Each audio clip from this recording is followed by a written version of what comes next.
ती नमूद न होता फक्त रुपालीताईचा जे पद होता महिला आयोगची अध्यक्षा हे नमूद होता आणि याच्यामध्ये फक्त त्यांची बहिणीची चौकशी नाही, याच्यामध्ये त्यांचे पूर्ण जे खानदान आहे, पूर्ण पूर्ण परिवार जे आहे त्यांचे सगळ्यांची सीबीआय आणि एसआयटी चौकशी होणं गरजेचं आहे.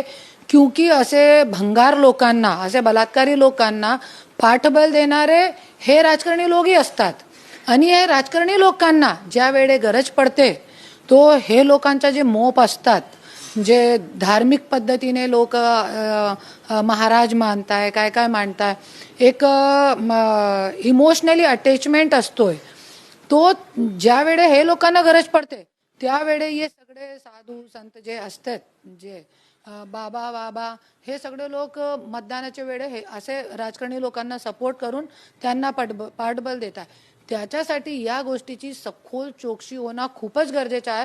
आणि रुपालीताई चाकणकर जे आता पण गेलेली नाहीये, मतलब लाज वाटली पाहिजे त्यांना की अरे तुम्ही जरी तुमची चुकी नाहीये, कोणतीही तुम्ही वाईट नाहीये, तो तुम्हाला जायला पाहिजे ना, एसआयटी चौकशीसाठी जायला पाहिजे.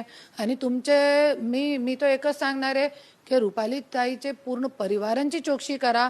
क्योंकि ये 100 200 300 कोटीचा मुद्दा नाहीये, हजारो कोटी याच्यामध्ये आहे.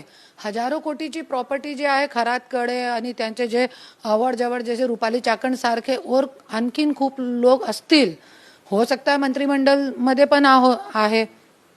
सगळे जे खरातची जे आता मेन जे चौकशी होणार आहे त्यांचे ज्यावेळेस सीडीआर येतील, ते सीडीआर मध्ये जे जे मंत्री संत्री आणि आता तुम्ही एक वर सांगितला की वेगळे वेगळे आधार कार्ड आणि पॅन कार्ड पण होते, तो असंच काला कारोबार असते. सगळे मंत्री होय, आमदार होय, सगळं असं काला कारोबार करूनही हे लोक मोठे होत आहे.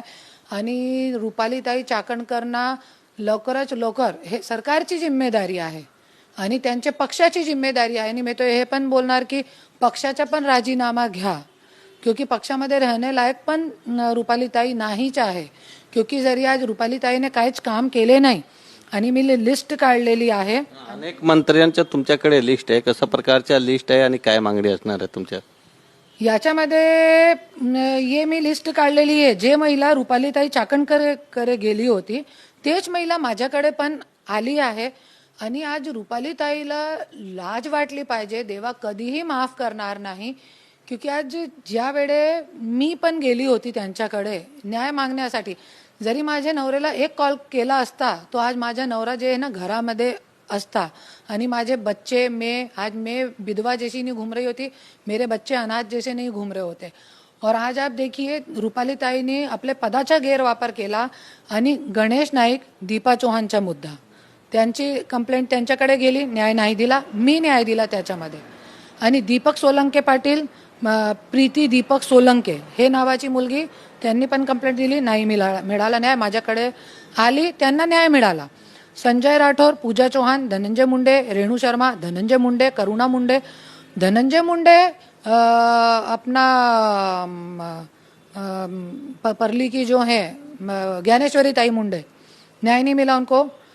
राजा राम नाईक निंबाड़कर, संपदा मुंडे, अभी 2-3 महीने पहले का मुद्दा है.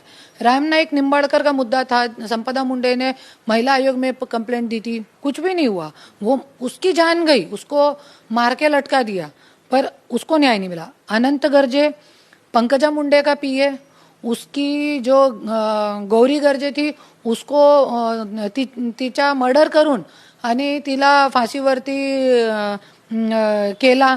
आणि जे पीए आहे ते आज बाहेर मोकळा फिरत आहे, त्याच्यावरती महिला आयोगने काय केला नाही. आणि गौरी गर्जेने महिला आयोग में कंप्लेंट केली होती. संजय सिरसाट का बेटा, संजय सिरसाटची माझ्याकडे कंप्लेंट आली होती, पण ते महिलांनी पैसे घेऊन माघार घेतली. रामप्रसाद बोर्डीकरचा पण मुद्दा रुपाली चाकणकर आहे, काहीच केला नाही. बीजेपीची आमदार आहे, त्यांची ते काय नाव आहे त्यांच्या मुलगी मेघना बोर्डीकर. आणि ज्ञानेश्वरी ताई जो मुंडे आहे. आणि हे सगळी महिलांची कंप्लेंट असताना 10 मंत्र्यांची मी लिस्ट दिलेली आहे. आणि हे सगळे मंत्र्यांवरती कारवाई न करण्याच्या कारण हे रुपालीताईला मी विचारते आणि त्यांना सांगायला पाहिजे की कशासाठी तुम्ही हे मंत्र्यांवरती कंप्लेंट नाही, कोणतीही कारवाई नाही केली. आणि आज खूप मोठा पद आहे महिला आयोगचा आणि आज याच्यामुळे तुम्ही बघू शकता की महाराष्ट्रामध्ये महिलांवरती अन्याय अत्याचारचा जे रेशिओ आहे ते वाढत चाललाय. आणि रुपालीताई चाकणकर जे आहे ते काय करत होती, असे बाबा महाराजांचे पेर पूजना हे करणं और फक्त इकडे तिकडे राष्ट्रवादीचा प्रचार करणं हेच काम होतं त्यांचं. तर त्याच्यासाठी ह्यांची सखोल चौकशी व्हायला पाहिजे आणि त्यांचे पूर्ण खानदानची चौकशी व्हायला पाहिजे. जे अशोक खराते त्यांची पत्नी अजून वॉन्टेड आहेत, त्यांची चौकशीसाठी पोलीस त्यांना शोधत आहेत, काय सांगणार? बहुतेक कोणते ना कोणते राजकारणीचा पाठबळ भेटला असेल आणि त्याच्यासाठी, आणि हे सगळे मांडवाली असती आहे. मी राजकारणी घराची, मला सगळं काय माहिती आहे. हे सगळी मांडवाली असते. आणि आज जे अशोक खराते हे सगळ्यांचे नाव खोलू नये मीडियावरती, त्याच्यासाठी त्यांची जे बायको आहे त्यांना तडीपार केला आणि तिच्याकडे बहुतेक पुरावे असतील त्याच्यासाठी त्यांना तडीपार केला, त्यांना गायब केला. जोपर्यंत त्यांचा मुद्दा सुलझत नाही तिला गायब ठेवणार हे लोक. व्हिडिओ जर्नलिस्ट प्रेम मात्रेसह गोविंद ठाकूर, TV9 मराठी, मुंबई. मला तुमच्या कम्प्युटर स्किल्स अपग्रेड करायच्या आहे? दिशा कम्प्युटर इन्स्टिट्यूट घेऊन आले आहेत महा डिस्काउंट ऑफर. आता कोणताही कोर्स करा फक्त 1800 रुपयांमध्ये.